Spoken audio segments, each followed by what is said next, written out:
Et rebonjour, c'est Cassandre, bienvenue à l'Olympe de l'info, j'espère que vous allez bien. On va parler d'une petite intervention de 1 minute 25 de cette personne-là. Euh, Apparemment c'est un militant LFI. Euh, c'est très intéressant ce qu'il dit, vraiment, vraiment c'est très intéressant. On va voir à peu près, vous allez voir à quel point les gens souhaitent qu'on fasse des choses, des actions, mais chez les autres, pas chez nous. C'est genre, eux là, vas-y, va les contrôler, mais euh, nous contrôle pas, tu vois. Quand on veut appliquer des règles à tout le monde, bah ça marche pas en fait. C'est considéré comme du racisme. En fait, généralement, c'est le seul argument qu'ils ont. Par exemple, je donne un exemple tout con, hein, je discutais sur Facebook avec des personnes qui ont trouvé la prestation d'Aya Nakamura qui était grandiose, magnifique. Bah, vous avez jamais vu un spectacle de Michael Jackson? Vous avez jamais vu un concert de Michael Jackson? Je sais pas, même en vidéo, c'est le truc où tu t'en prends plein la vue. Non, le truc d'Aya Nakamura, c'était juste. C'est la figuration. Elle a même pas chanté, chorégraphie qui était mieux, enfin bref, peu importe, on va pas s'étaler là-dessus. Et donc, du coup, ces personnes-là, dès qu'on critique, on dit ah, t'es raciste. Il y en a un qui m'a dit ouais, toi, avec tes bouclettes et tout, machin truc, tu défends les fachos. Je dis mais attends, j'ai pas besoin de défendre les fachos, juste ta prestation, elle est nulle, tu vois. Mais les gens sont pas capables de comprendre ça. Donc, dès que t'es contre, dès que t'es à l'opposition, tu donnes un avis contraire, immédiatement, tu te fais cataloguer de raciste, de facho, de tout ce qui suit. Mais ça a un contresens complètement débile. Enfin bref. Alors, on a Patricio Andolou, Andolini, voilà, notre barbu électeur de la France insoumise et les filles, est choqué car la ville de Nice ferait de la discrimination à l'égard des musulmans. Alors, on va voir ça tout de suite, où est la discrimination. On lui rappelle qu'à Nice, un islamiste avait assassiné 86 personnes, dont des musulmans. Ouais, parce qu'il faut le savoir, les premières victimes de l'islamisme, alors de l'islamisme tout court, de l'islamisme appliqué, pas radical, parce que l'islamisme radical pour moi n'existe pas. Ceux qu'on appelle islamistes radicaux, ce sont des gens qui appliquent l'islam en fait. Ils ne sont pas radicaux, ils l'appliquent. Voilà. Donc ces personnes-là qui appliquent l'islam, les premières victimes, ce sont les musulmans eux-mêmes. Ça c'est d'autant plus triste. Le 14 juillet en 2016, tous les musulmans ne sont pas des terroristes. C'est vrai, tous les musulmans ne sont pas des terroristes. Mais les terroristes sont toujours des musulmans.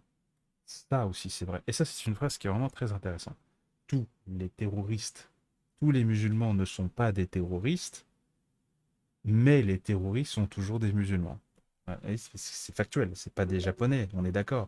C'est pas des Suédois, c'est pas des Américains qui vont aller planter des bombes à Paris ou qui vont aller poignarder des gens. Ça reste factuel. Alors, il n'y a jamais eu d'attentat perpétré par des juifs. En tout cas, depuis que j'existe sur cette terre, j'en ai pas vu en France, des chrétiens, bouddhistes ou autres religions.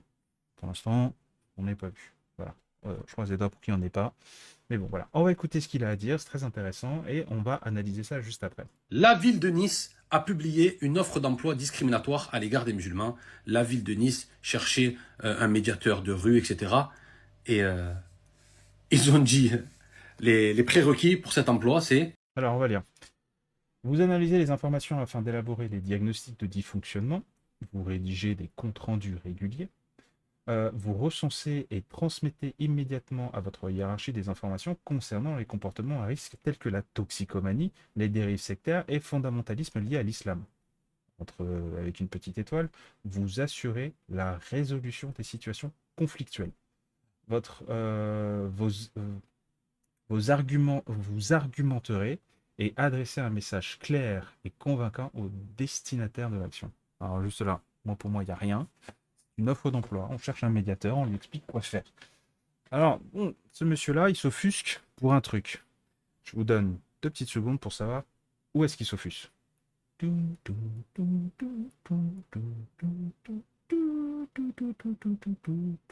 avez trouvé? Ah, parce que moi non plus, hein. Il fallait que j'écoute la vidéo pour trouver. Allez, c'est parti. vous recenserez et transmettez immédiatement à votre hiérarchie les informations concernant les comportements à risque tels que la toxicomanie, les dérives sectaires et fondamentalistes liées à l'islam. Donc les toxicomanes et l'islam, c'est à côté.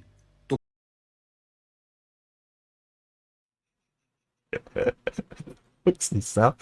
Voilà, vous avez le truc, le truc qui le déroge. Le fait que le mot toxicomanie soit à côté du mot islam. Monsieur, je ne vous connais pas, ça avait l'air très gentil. Franchement, je vous connais pas, je vous juge pas. Mais juste une question. La grande majorité des dealers de cité, c'est pas des Parisiens, c'est pas des Asiatiques, c'est pas des Japonais, c'est pas des bouddhistes, c'est pas des juifs, c'est pas le français classique qui va au lycée et machin truc. La grande majorité, qui recèle en général et qui consomme aussi du touch, on va dire, bah, c'est ceux qui vendent. Il y a beaucoup. Alors, attendez. Ah, vous vont me dire, ouais, il y en a qui vendent, il y en a qui fument pas, nanana. Ouais, bah, j'ai connu ça. Mais ils fument aussi. À un moment donné, ils fument. Faut pas se nier, hein. Ils fument tous, hein. J'étais pas loin en balade en rando. Il y avait un rebeu, trop cool, trop sympa, un peu rasta, qui écoutait du reggae. Il fumait sa weed, tu vois. C'est cool, ça sentait super bon, tant mieux pour lui, hein. Il est en forêt, il fait chier personne. Et voilà, il a le droit. Il a le droit, non, il n'a pas le droit, mais il est en forêt, il fait chier personne, il fait ce qu'il veut, il fait sa rando, tu vois. Mais c'est pour donner un exemple, pour dire que la grande majorité des gens qui fument, bah, il y a des consommateurs, mais il y a aussi des mecs qui pratiquent l'islam. Voilà. Donc, faut pas non plus dire que c'est problématique ou quoi que ce soit. Enfin, je veux dire, tous ceux qui fument, fument, hein. La fumette, il n'y a pas de frontière, il n'y a pas de religion, hein. Le mec qui vend et qui fume, il a le droit. Enfin, non, il n'a pas le droit, mais c'est un acte qu'il choisit de faire délibérément. Allez, on continue. Toxicomane et islam. Quand vous voyez des toxicomanes et des islamistes, un toxicomane, d'accord, peut-être, il suffit de le fouiller, trouver de la drogue. Mais un islamiste, comment on va faire? Un islamiste, comment on va faire pour fouiller un islamiste?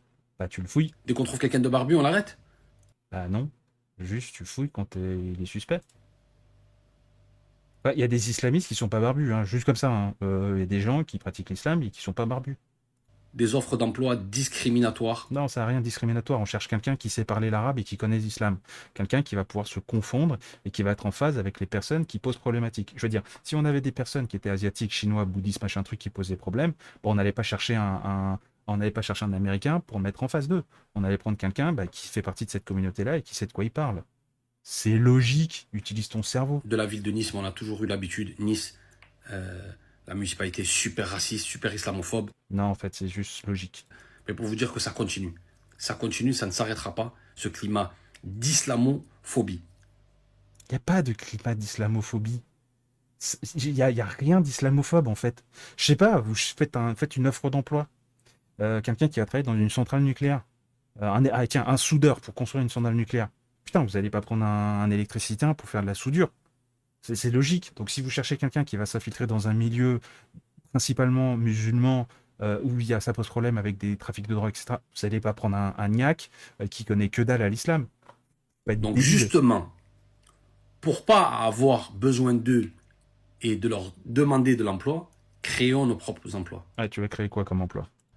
Si demain on a une grosse usine, on a une grosse société, on Mhm, prendra de la sécurité des musulmans. Ils n'auront mhm, pas besoin de la ville de Nice. mhm. C'est à ça qu'il faut penser. Ah Parce non. que quand je dis chacun fait son business et explose, vous allez faire exploser plein de gens avec vous. 200, 300, 400. Ah oui, mec, choisis tes mots. Choisis tes mots. Quand vous faites dans l'armée. 200, 300, 400 employés. Attends, 200, 300, 400 dans employés. l'armée. Fait son business et explose. Vous allez faire exploser plein de gens avec vous. Bon, sorti du contexte, hein, ça pose problème. Allez, on le laisse terminer. 200, 300, 400 employés. Vous allez donner à manger aux musulmans. Ils n'auront pas besoin de se mettre à genoux pour demander aux ennemis d'islam. Et voilà, La ville. c'est sur ce lapsus, ou je sais pas si c'est un lapsus, mais sorti du contexte, c'est très drôle, que je vous dis à très bientôt. J'espère que ça va aller pour vous. Je vous souhaite de passer une bonne nuit si vous allez vous coucher, une bonne journée si vous vous réveillez, et je vous dis à très bientôt. N'hésitez pas à partager, liker, et dites-moi en commentaire ce que vous en pensez, et n'hésitez pas à vous abonner, et si vous vous abonnez pas, bah il y a un chaton qui va mourir, quoi. Voilà. Non, c'est pas vrai, mais faites-le quand même. Bisous.